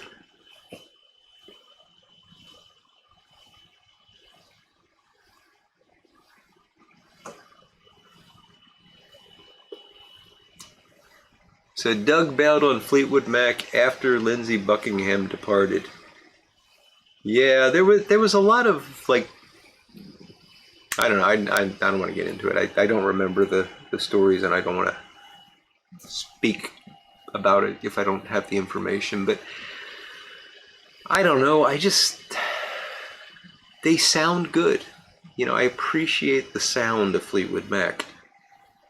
But then the next song to me sounds exactly the same. I can't tell them apart. Just me. Big Dave went to the dentist this week. ADA wants dentists to screen more for oral cancer because it's on the rise. Wow, that's interesting.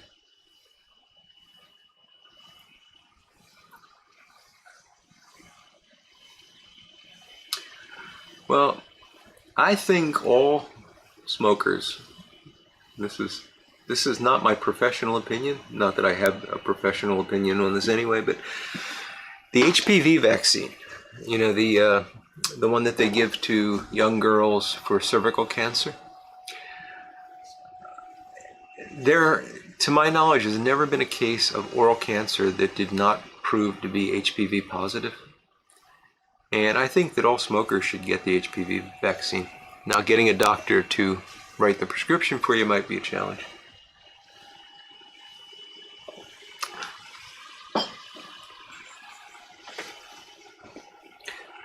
And I'm not saying smoking isn't playing a role, but if every single oral cancer is positive for the HPV virus, then.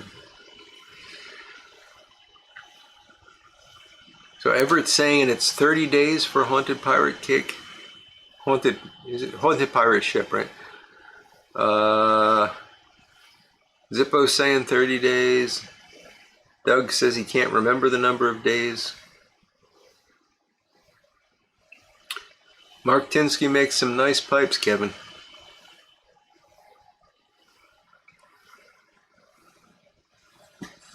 Okay, Big Dave. So that is why they're doing the screening. Very interesting. Yeah, I don't know why the companies that make that vaccine don't try to promote it in that way, you know, or get the FDA to approve it for that. But again, not my area, not my place to talk about it. Just something that I know about because I'm a smoker and I've researched oral cancers because it is the main concern of pipe smoking.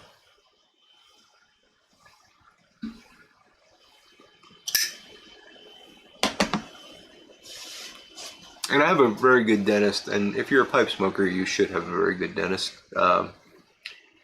And I see him, I think I go every 4 months. Mainly because the smoke and the black coffee stain my teeth so badly, I need more frequent cleanings than normal. So normally it would be every 6 months. I go every 4 months, and he gives me a pretty thorough exam. You know, checks everything for any potential signs of oral cancer. So I feel pretty comfortable about it.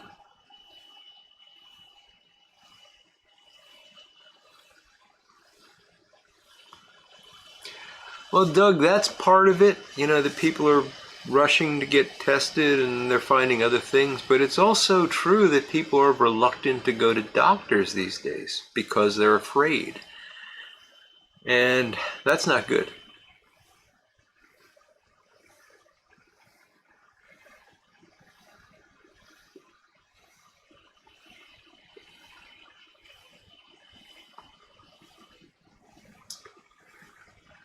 You know, Big Dave, I've gone back and forth on that. point, but I think I agree with you. I think all teenagers should be vaccinated. You know, there's a moral thing in there because the cervical cancer side of it is essentially a sexually transmitted disorder. And, you know, a lot of people say, well, that's just assuming that your teenage daughter is going to be sexually active. Well, yeah, that's neither here nor there. If you're protecting her from something, you're protecting her from something. And that should be the bigger concern.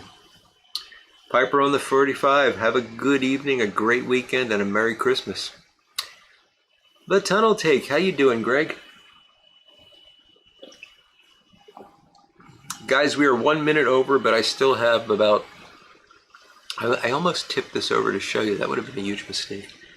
I don't know, about 8 ounces here, so we'll hang in there if you don't mind. If you got something else to do, by all means.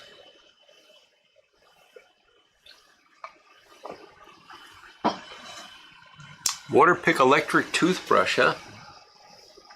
I should look into that, Tim. I got to do something different because I'm every time I go, it's you know, they're good about it and all that, but it's just a pain to have to sit there all that time and have them scrape. And they use this thing now. What's it called? It squirts water all over me. I forget what it's called, but it's some kind of like sonic cleaner that they use. They don't do the old... They used to just scrape everything, but now they use this sonic cleaning thing, and it just sprays water all over me.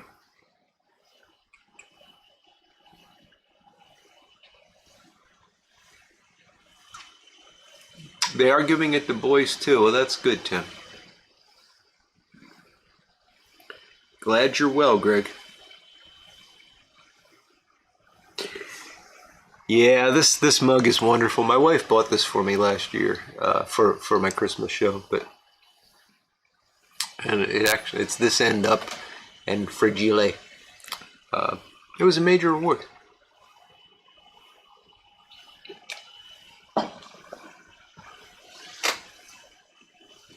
As I said, this is our Christmas show. I'm not gonna be doing anything after this until the new year, so that's why I broke out the Christmas mug, and I've got the stocking up there covering up poor old Boris.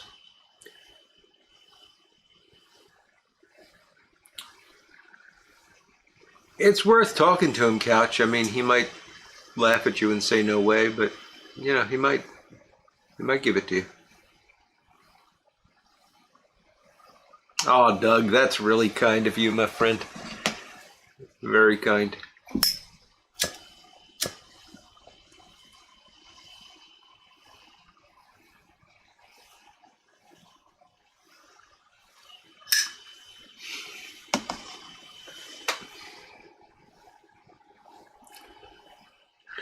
I'm glad I made you laugh, Kevin. Sure thing, Tim. Love to chat with you over the holidays if you got time. Oh, thank you, Tom. Good to see you tonight, Northwest Pipe Smoker.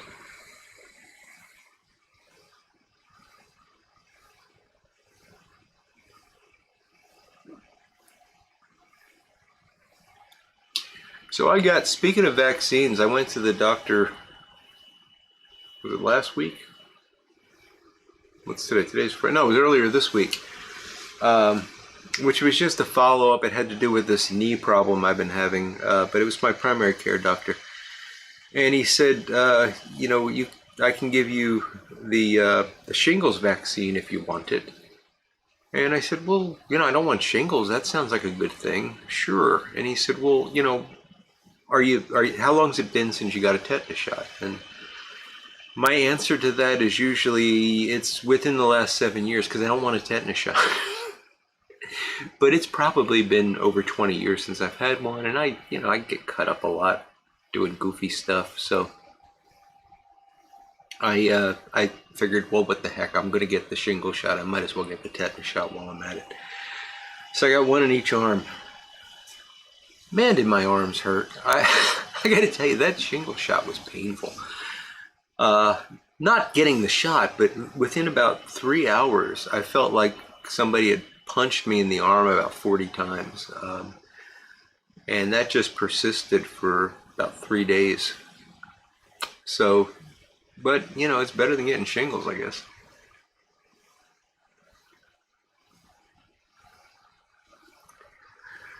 I agree, Big Dave. It doesn't hurt to ask. Um,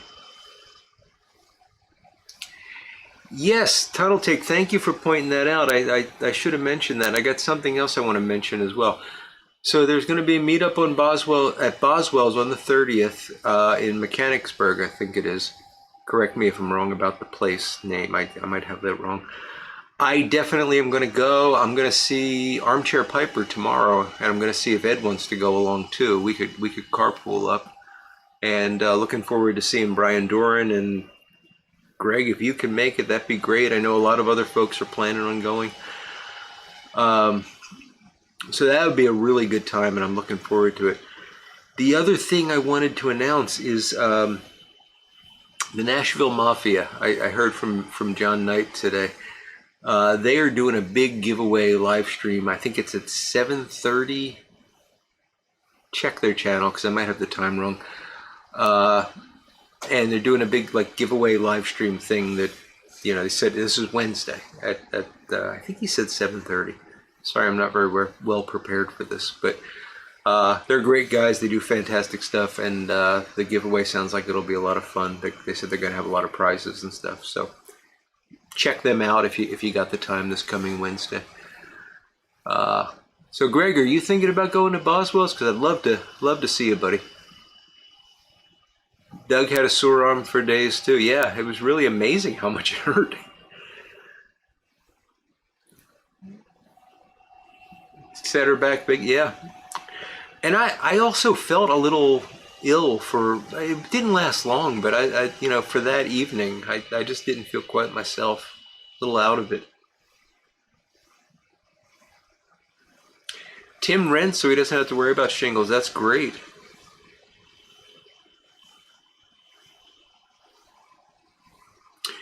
Yeah, Kevin, I know.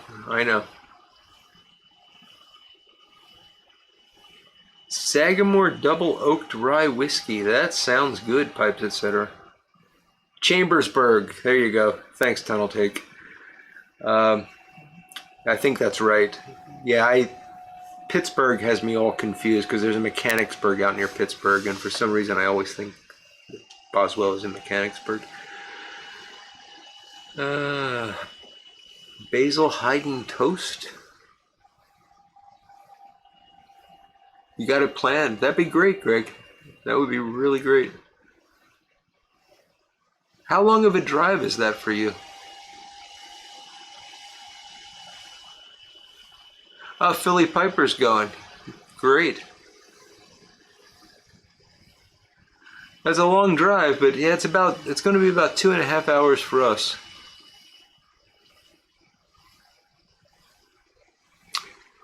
Brian Dawkin got the pneumonia and the shingle shot, and it was fine. I got the pneumonia about a month and a half ago. Absolutely, Couch. Just let me know when.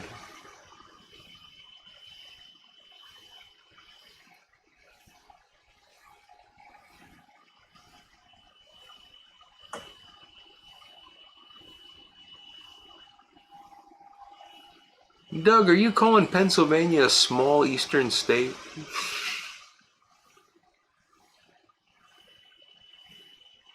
Oh, Peretti's Cuban mixture is wonderful stuff, Pipes, etc.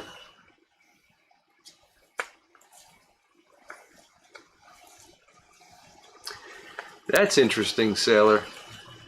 So he's saying the Pfizer booster gave him a reaction that he didn't have with the first 2 shots. And I guess the first 2 shots were also Pfizer.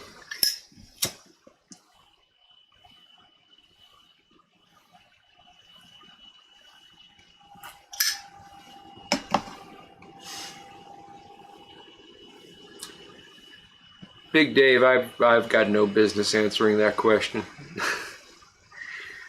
It's not my area.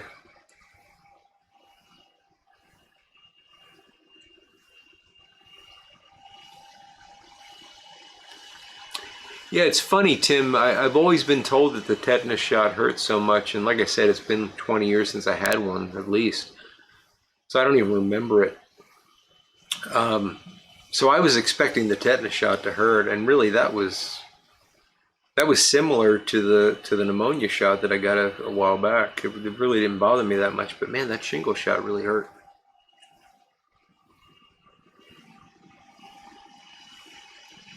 But I've seen what shingles can do to a person, so I will happily accept that pain.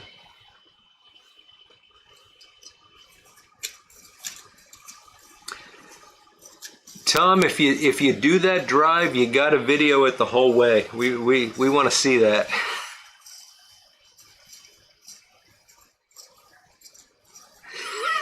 Okay, pipes, etc. We're a small East Coast state, indeed.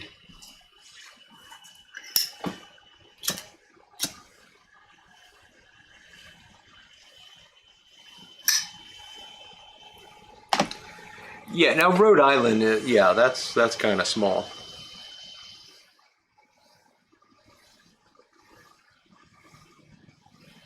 If you're talking about Rhode Island, I'll agree with you, Doug.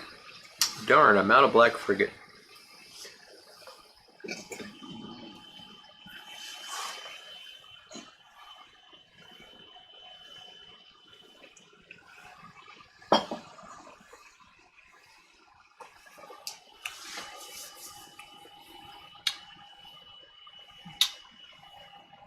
I don't know, Dave. I don't know anything about the boosters. Well,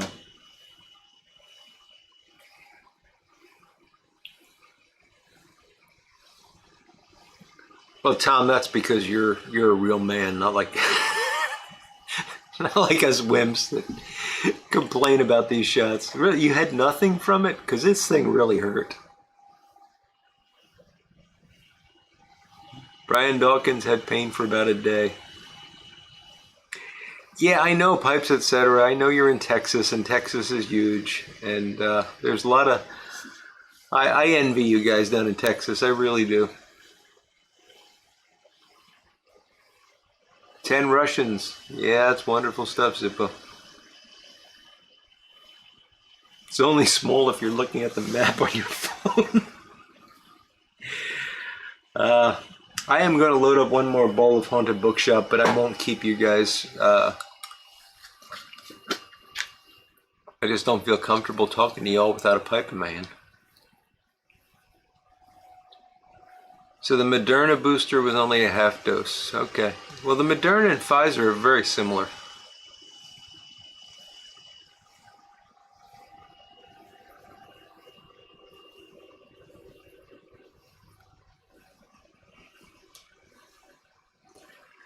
I don't know. I mean, I don't want to get this video flagged for misinformation, but it's my understanding that there's, and again, this is not my area. I'm a brain guy. I don't know anything about viruses.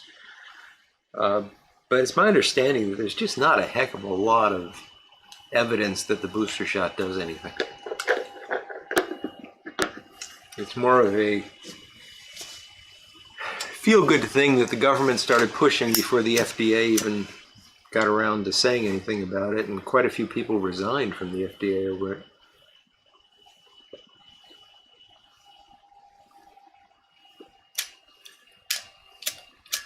Oh no. And I'm not an anti-vaxxer. I got the Moderna actually, and got the 2 shots of it, and I'm happy that I did it.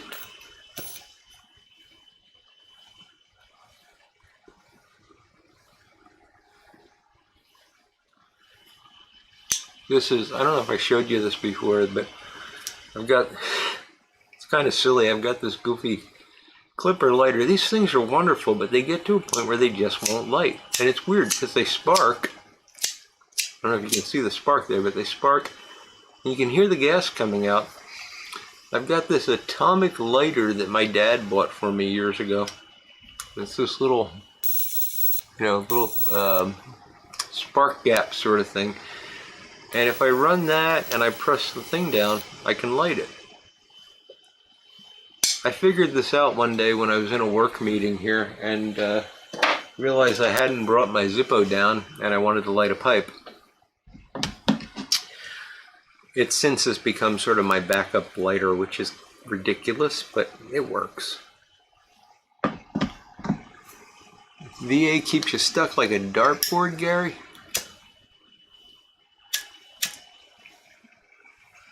Why am I trying to light this? I know it doesn't work.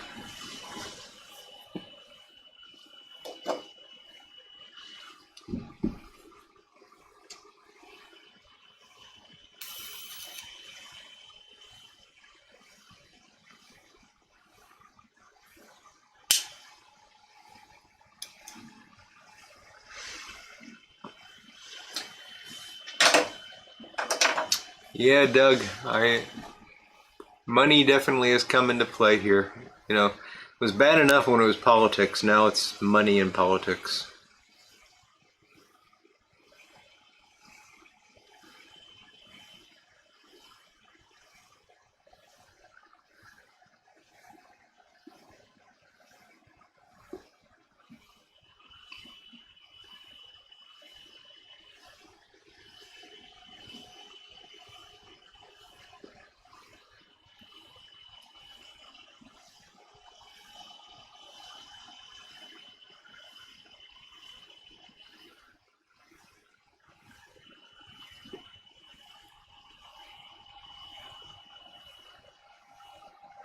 Yes, Sailor, I know. And I've actually thought about this a lot because my employer required vaccination, and I was vaccinated prior to that requirement, so I that wasn't a problem for me.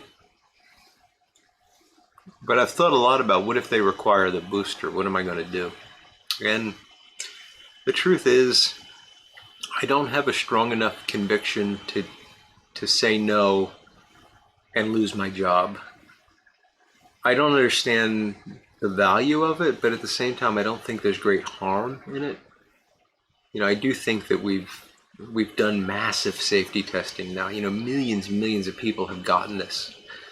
So I don't agree with the folks that are saying it's unsafe and it hasn't been tested and all that. I think it has been. The question is whether or not you need it.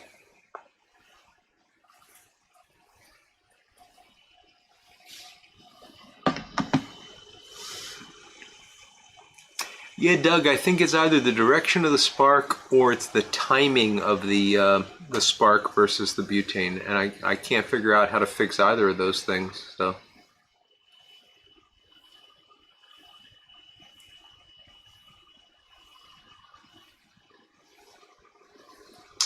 yes, Northwest Pipe Smoker, I know, Bick, I know.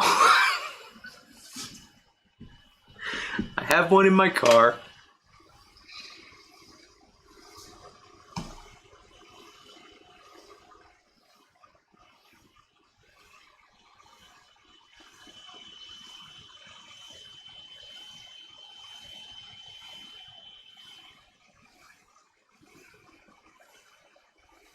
The Zippo Contempo, you've mentioned that before, Big Dave. Yeah.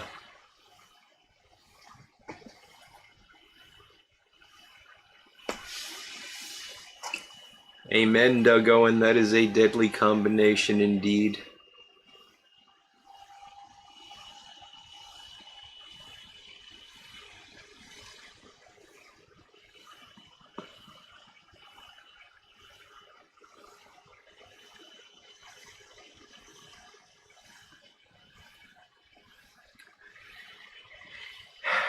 Yeah, pipes, etc. That's been my experience as well. Zippo, I don't know what a Snoop Dogg Bic Reach lighter is, but if you think I should get one, I'll get one.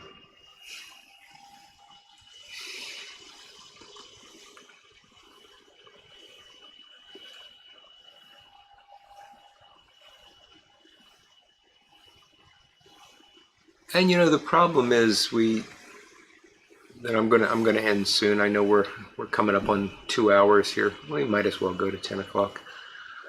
The problem is that so right now if you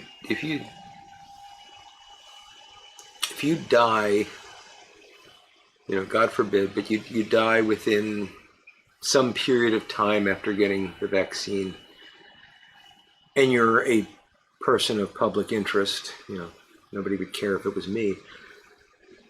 People are going to point to that and say, see, the vaccine did that.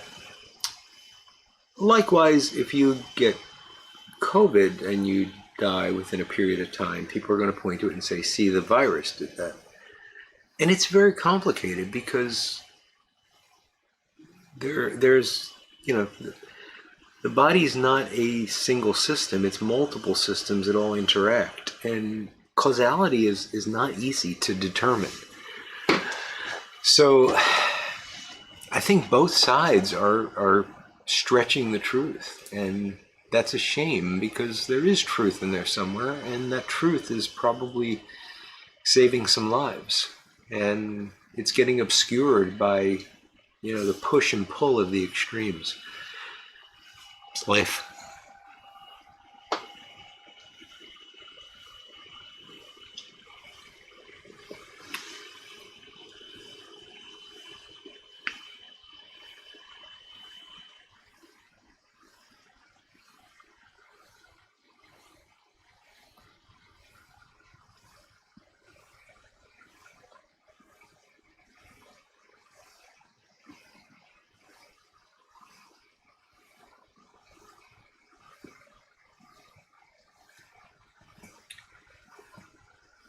Yeah, Sailor, that's putting it a bit too far if you start to get into passports and stuff.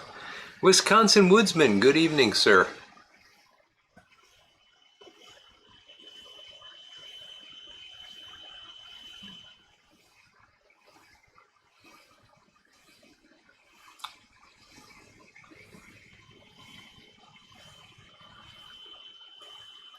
All right, Pipes, etc. Great to see you, buddy. Have a great weekend, a Merry Christmas, and a Happy New Year. And look forward to seeing you again soon.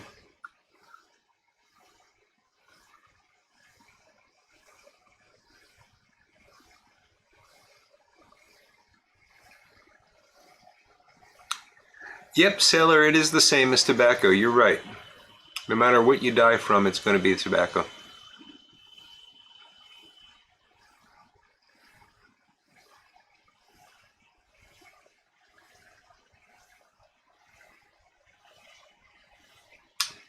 Yeah, Gary, that is the question. That is the question, and I don't think anybody knows the answer to it. Michael Schenkel, how you doing, buddy? Folks rolling in quite late tonight.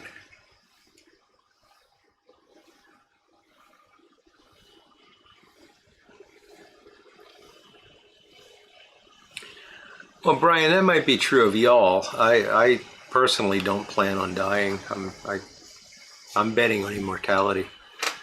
And the good thing is I'll probably never know if I make it, so.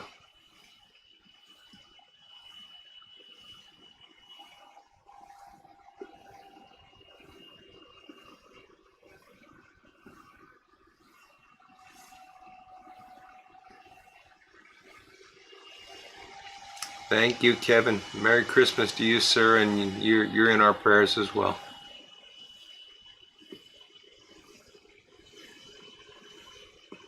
Finger tamping. Oh, Tom, that's a skill in and of itself.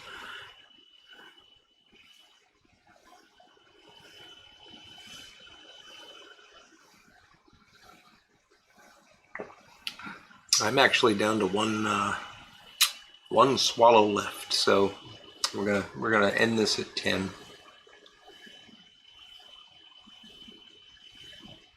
I think immortality would get boring after a while, Zippo. Definitely.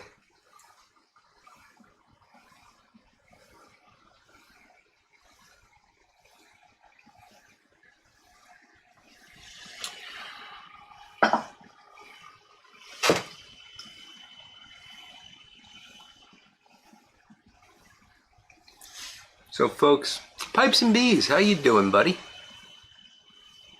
Long time no see.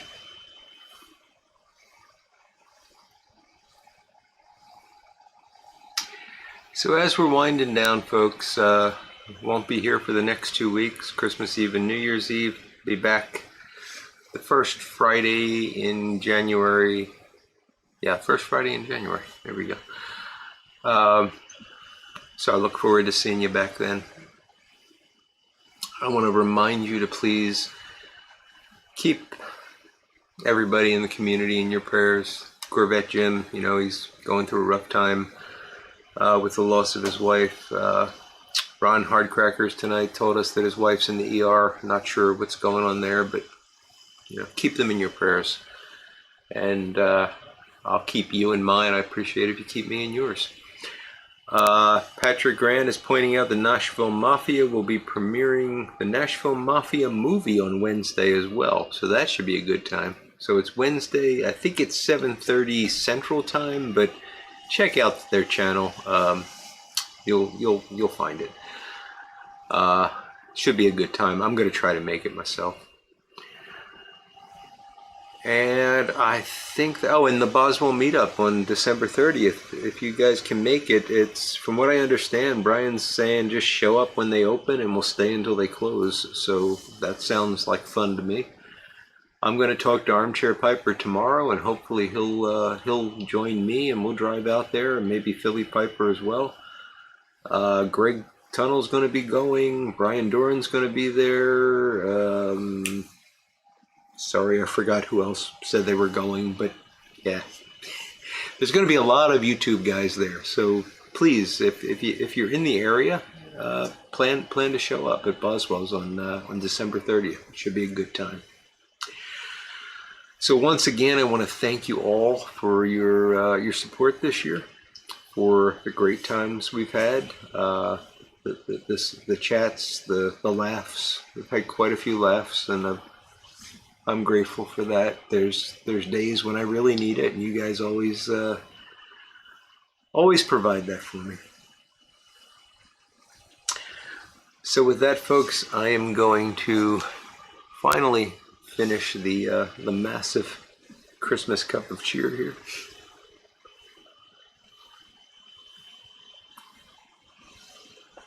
And I wish you all happy holidays, Merry Christmas, Happy New Year, and I'll see you in 2022.